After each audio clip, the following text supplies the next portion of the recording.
Hi, thank you for joining us. My name is Kirsten Rookie. I'm the Communications Director with MCH. And today we're going to talk with Heather Jeseritz. She works with the United Community Action Partnership in Willmar. They cover 13 counties across the Southwest Minnesota area.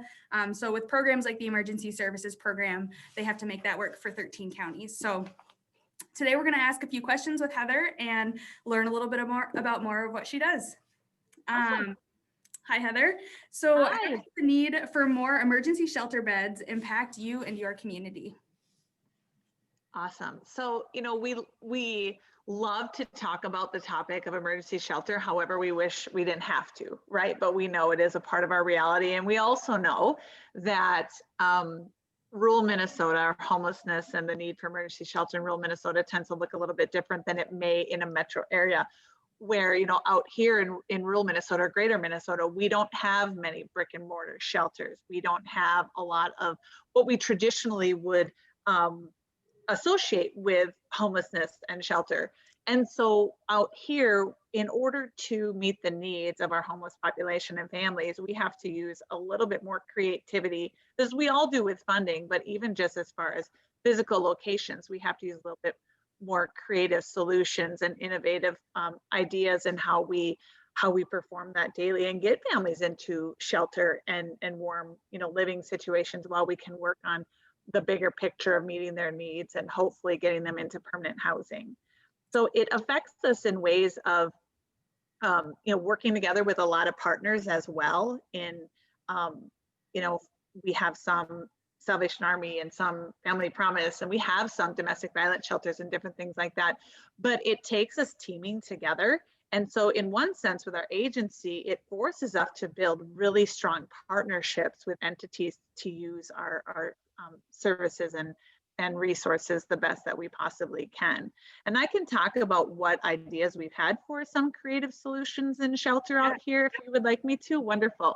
So about 10 or 12 years ago, we really started, and we know homelessness did not just start 10 or 12 years ago, but we really started saying this is a barrier. And if we ever want homelessness to end, we have to really start being creative. And what can that look like?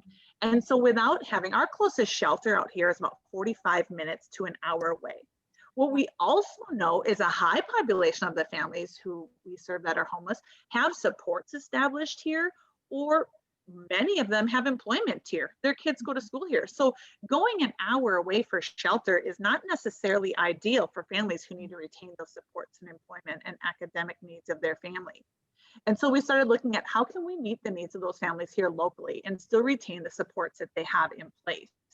And so we looked at different models, hotel models, apartment models that we use for shelter. And so many of our counties, actually most of them in our service area, we have worked with hotels, and we use contracted rooms where we have hotel rooms that we have ongoing. We pay a monthly rate, and we use those as shelter for our families. They can stay warm, they can cook, they can do what they need to do, they can meet their hygiene needs.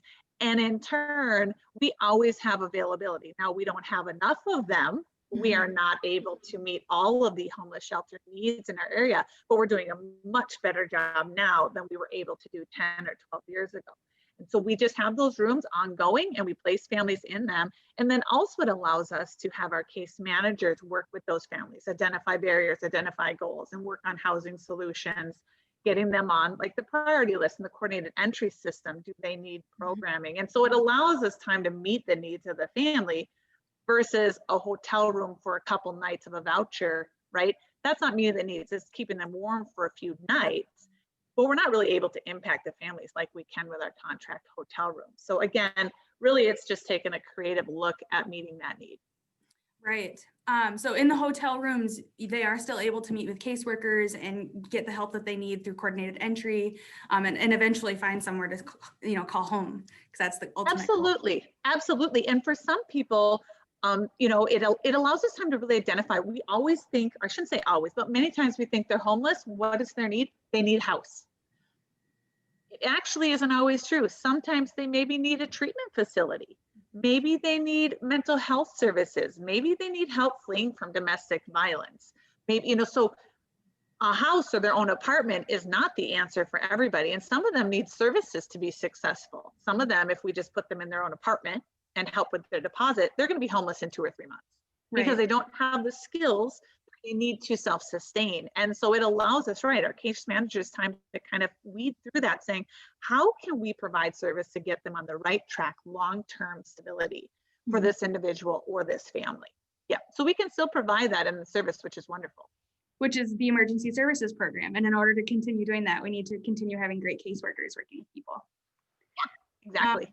Awesome. I have one more question for you. How does the need for advocacy play a role in accomplishing your organizational goals? So the need for advocacy, I look at that as a lot of different ways, right? We in the nonprofit world throw the word advocacy around a lot, and it's important, and we never want it to really lose its meatiness, right? Because it's so critical. I mean, we advocate for clients, and let's say some of the families we have might have a background or a history that will follow them into housing.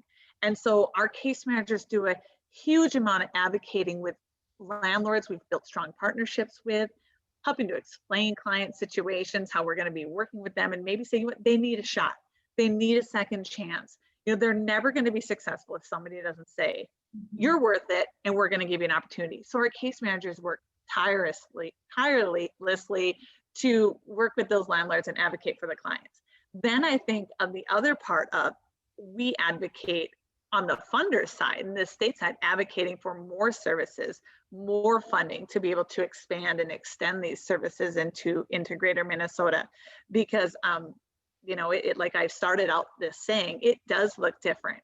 And then we advocate through our communities on an agency level, saying, hey, guess what? Our friends and neighbors struggle. Your neighbor might be one paycheck away from being homeless. Your neighbor might be this. And because homelessness looks different out here, it really does take advocates to educate the community that homelessness is real.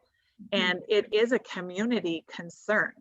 And it takes all of us to buy in to find that solution. And so we advocate on all different levels to try to meet the need and advocate for change.